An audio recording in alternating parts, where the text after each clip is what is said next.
99% of the visible matter in the known universe is in an extraordinary state.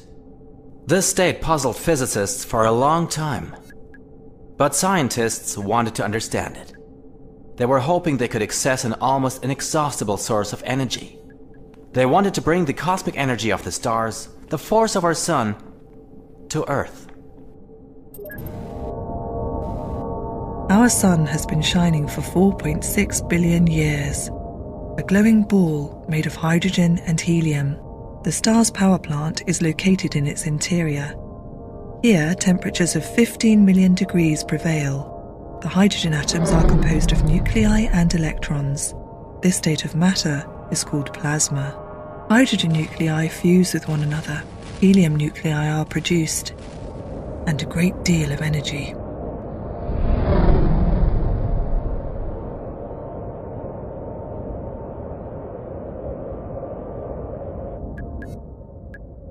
But 15 million degrees? But are the particles really fast enough? They have too little energy to be able to fuse in sufficient numbers. That's right.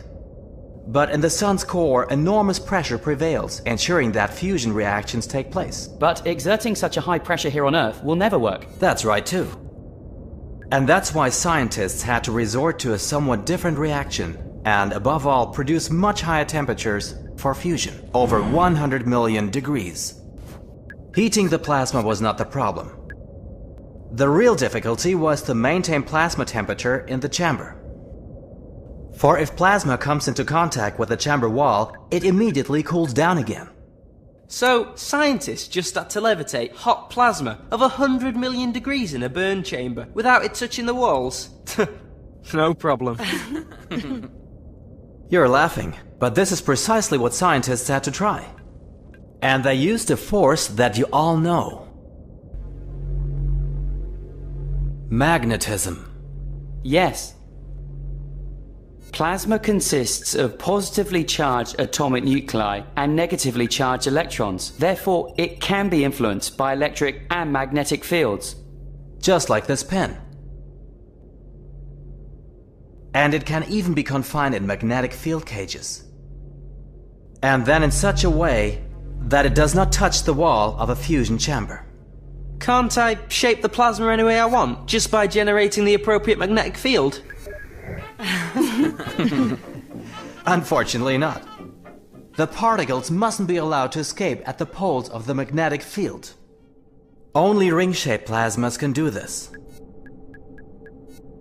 Furthermore, the magnetic fields have to be specially shaped to insulate the heat of the plasma.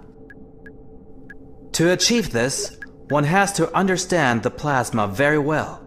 Work for more than 50 years.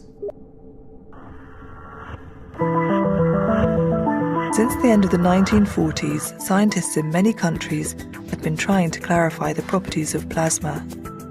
However, good experimental results were rare. It was not till the end of the 60s that Russian scientists announced astonishing successes with their so-called tokamak device. Worldwide tokamak fever erupted.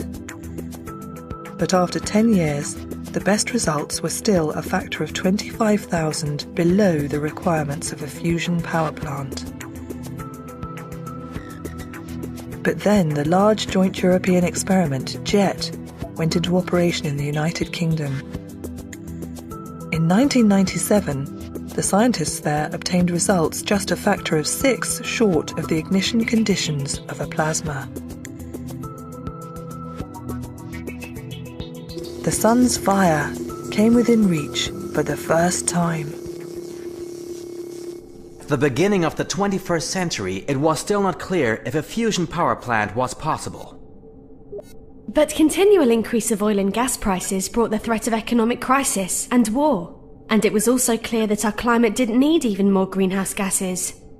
The time for new sources of energy was more than ripe. Exactly. For fusion, everything now depended on one project that was mainly made possible by European research, the international experiment ITER. In 2007, in Cadarache in southern France, construction of the largest experiment in the history of fusion research began. Besides Europe, Russia, Japan, and the USA, the project also included China, India, and South Korea. The test reactor aimed at demonstrating that it is physically and technically possible to gain energy from fusion. In ITER, the essential fusion power plant technologies were deployed for the first time. 800 cubic meters of burning plasma was to generate 500 megawatts of power, about 10 times as much as was needed to heat the plasma. But what I don't understand is how the energy in a power plant is extracted from the burning plasma. How do you actually extract electricity from the fusion energy released? The raw materials for fusion are available on Earth in almost inexhaustible quantities. And in 1 gram of fuel, there's the combustion energy of 11 tons of coal. The fusing of the two hydrogen isotopes, deuterium and tritium, creates a helium nucleus and a neutron. 80% of the fusion energy is in the neutrons.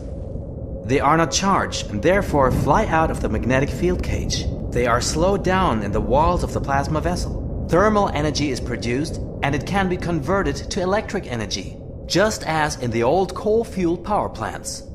The energy of 11,000 kilograms of coal in 1 gram of fusion fuel. That sounds really tremendous. But the plasma is very thin. 1 gram of fuel is diffused in over 1,000 cubic meters of burn chamber volume. Furthermore, the plasma can only be maintained under very specific conditions. Any perturbance, however small, terminates the fusion reaction. A runaway effect is thus not possible. Okay, time for a little test. You have exactly 30 minutes to research the end of the story. I want a complete dossier. What did we learn from ITER? When did we get the first fusion power plants? And how much fusion energy are we annually consuming today in Europe? In the next physics lesson, we will discuss about the possibilities of beaming.